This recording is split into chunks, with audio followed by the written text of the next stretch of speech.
여기에 공격받고 있는 일본 해군 구축함이 있습니다.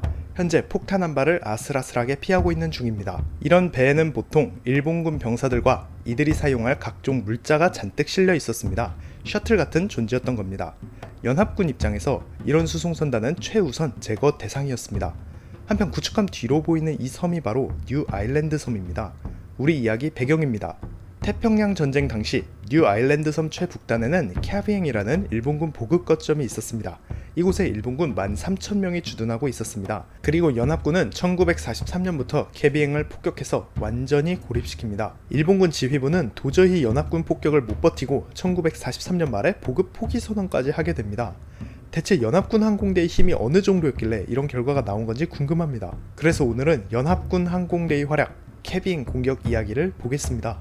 전투 배경 1943년 12월 남서태평양 전역, 일본군은 뉴기니와 부건빌 섬에서 육상전을 벌이고 있었습니다. 그리고 라바울과 캐비행이라는 두 개의 대규모 전진기지가 있었습니다. 각각 10만 명, 13,000명의 지상 병력을 유지하고 있었습니다. 일본에서 출발한 모든 물자는 전부 캐비행과 라바울을 경유해서 전방 섬들로 보내지고 있었습니다. 그만큼 일본군에겐 굉장히 중요한 보급 거점이었습니다. 특히 캐비행의 경우 트럭섬에 있던 일본 해군 기지와 라바울 사이의 중간 기착점 역할을 하고 있었습니다. 예컨대 일본군의 발폭격기는 항속거리가 짧다는 약점이 있습니다.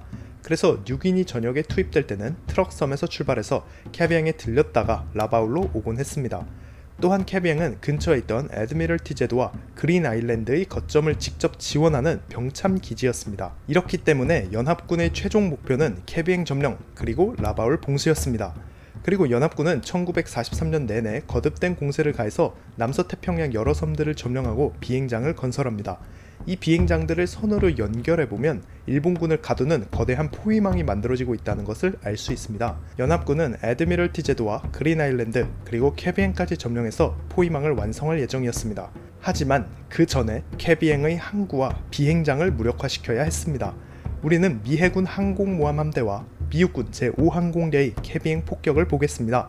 항공모함 공격 1943년 말 일본 육군 제8방면군 사령관 이마무라 대장은 캐비행의 방어가 약한 것이 걱정되었습니다. 그래서 병력 증강을 합니다. 우선 라바울에서 캐비행으로 지원 병력을 보냅니다. 또한 일본에서도 한 개 연대 병력이 지원왔습니다. 이를 본 연합군 제3함대 지휘관 윌리엄 헬시 제독은 아하, 일본군이 모이고 있네? 항구에 수송선이 많이 있겠다 라는 판단을 합니다. 공격하기 좋은 타이밍입니다. 그렇게 미 해군 항공모함 함대가 캐비행을 공격하기로 합니다. 항공모함 벙커힐과 경항공모함 몬테레이 이렇게 두 척이 작전에 투입됩니다. 12월 25일 크리스마스 날 미 항공모함들의 함재기 86대가 캐비행을 공격합니다. 이 사진은 미 해군 함재기들에게 공격받는 캐비행 항구의 모습입니다. 사진 속에 커다란 일본군 함선 여러 척이 보입니다. 여기에 있는 이 수송선은 지금 침몰하고 있는 중인데요. 확대해서 보시면 구명보트 여러 척이 떠 있는 것을 볼 수 있습니다. 이건 다른 각도에서 본 폭격받는 항구입니다. 조금만 더 가까이에서 보겠습니다.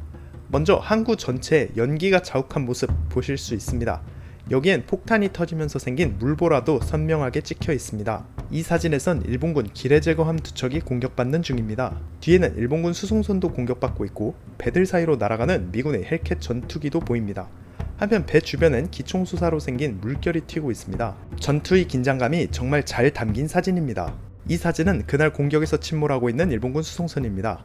배가 한쪽으로 크게 기울면서 갑판에 물이 흘러 넘치고 있습니다. 이런 수송선은 민간 여객선이나 화물선을 개조한 경우가 많았는데요. 방어력도 약하고 속도도 느려서 공습에 취약했습니다. 결국 이날 일본군은 5,000톤급 수송선 한 척과 기뢰제거함 한 척을 잃었습니다. 그리고 항공모함들은 1944년 1월 1일과 4일에도 연이어 공습을 가했습니다. 이 사진은 1월 1일에 미 항공모함 벙커힐의 함재기가 공격하는 순간입니다. 공격 대상이 된 이 배는 일본 해군 순양함 노시로입니다. 여기에 배가 회피 기동을 하면서 생긴 타원형 물줄기의 흔적을 볼 수 있습니다. 이번엔 스릴 있는 사진을 보겠습니다. 1월 4일 경항공모함 몬테레이 함재기가 공격하는 순간을 연속해서 찍은 사진들입니다. 이건 지금 목표물에 접근하는 시점의 사진입니다. 바로 밑에 표적이 된 일본군 함정들이 보입니다. 이어지는 사진입니다. 표적은 바로 일본군 구축함이었습니다. 여러 발의 폭탄이 떨어지고 있습니다. 이건 정말 아슬아슬하게 폭탄을 피하고 있는 구축함의 모습입니다. 이때 안에 타고 있던 일본군 병사들은 제발 나만 피해가라 라는 심정이었을 겁니다. 그리고 이 구축함은 또 한 발의 폭탄을 피했습니다. 정말 회피력 말렙처럼 빠져나가고 있습니다. 결국 이날 구축함을 겨냥한 폭탄은 다 빗나갔습니다. 하지만 미 해군은 1월 4일에 일본군 전투기 10대를 격추시키고 항만시설도 파괴하는 성과를 올렸습니다. 미 육군 항공대의 공격. 이번엔 뉴기니에 배치되어 있던 미 육군 제5항공대의 활약을 보겠습니다. 제5항공대는 1943년부터 새로 확보한 여러 개의 비행장으로 캐비행을 공격하고 있었습니다. 이 공격은 소규모 정찰 공격에서 폭격기 48대 이상이 동원되는 대규모 공습까지 다양하게 이루어졌습니다. 쉽게 보면 연합군이 틈만 나면 일본군 괴롭히러 간 겁니다. 이 사진은 1943년 12월 16일 카비행 인근에서 공격받는 일본군 바지선입니다. 여기 이 배인데요. 일본군은 작은 바지선들을 사용해서 주변 섬들에 식량과 물자를 보급하고 있었습니다. 연합군은 이런 작은 배 하나도 놓치지 않았습니다. 이 사진에선 미군 정찰기가 바지선에 기총수사를 가하고 있습니다. 가까이서 보시면 기총수사로 생긴 물보라를 볼 수 있습니다.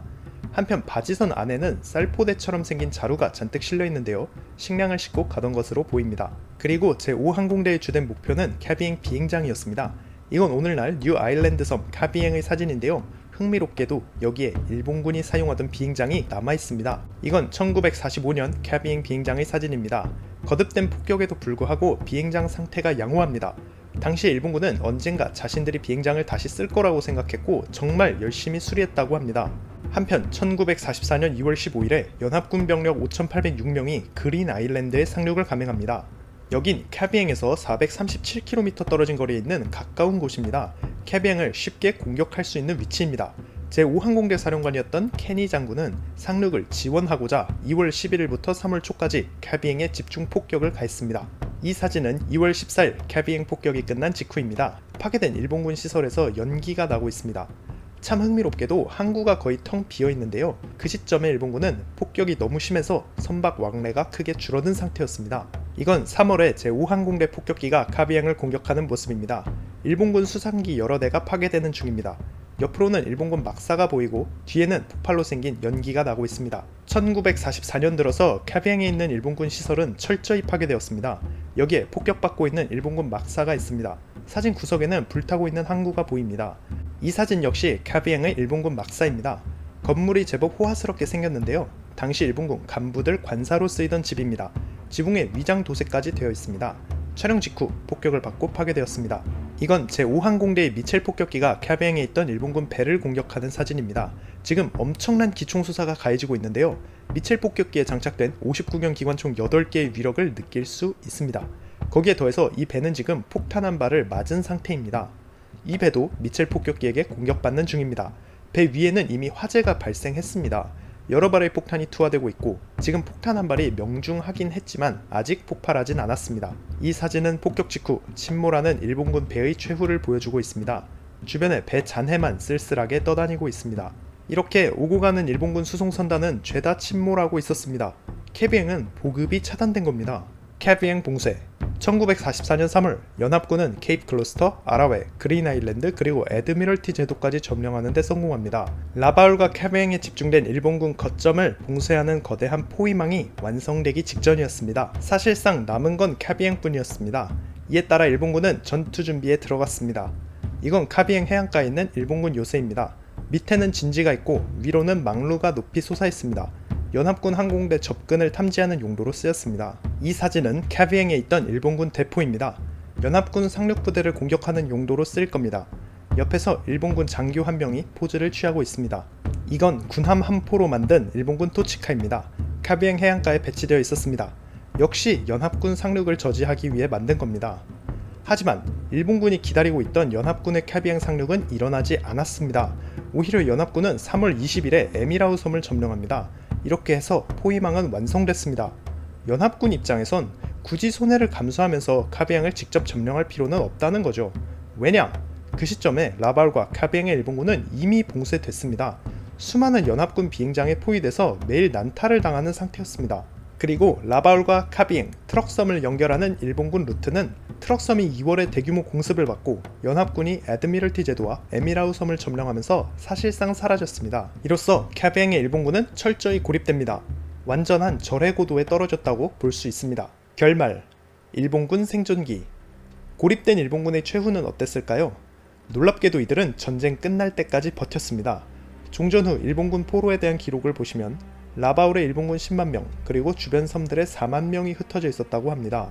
즉 연합군에게 봉쇄된 이 지역에서만 일본군 14만 명이 생존해 있었다는 겁니다. 일본군은 보급이 차단된 상태에서 무려 1년 반 이상을 살아남은 겁니다. 이게 어떻게 가능했는가? 그 비결은 바로 농사였습니다. 이 사진은 카비행에 있던 대형 농장입니다. 일본군은 직접 밭을 갈고 식량을 재배했습니다. 이렇게 자급자족해서 종전까지 버텨낼 수 있었습니다. 세 줄 요약. 연합군은 강력한 항공전력으로 카비행을 공격했다. 계속된 폭격으로 카비행의 일본군은 완전히 무력화됐다. 이후 해상봉쇄가 이어졌고 일본군은 섬에 갇힌 채로 종전을 맞이했다. 뒷이야기. 일본군 만행. 이 사람은 카비행 주둔 일본군 사령관이었던 류키치 타무라 제독입니다. 이 인물과 일본군의 전쟁 범죄를 간단히 보겠습니다.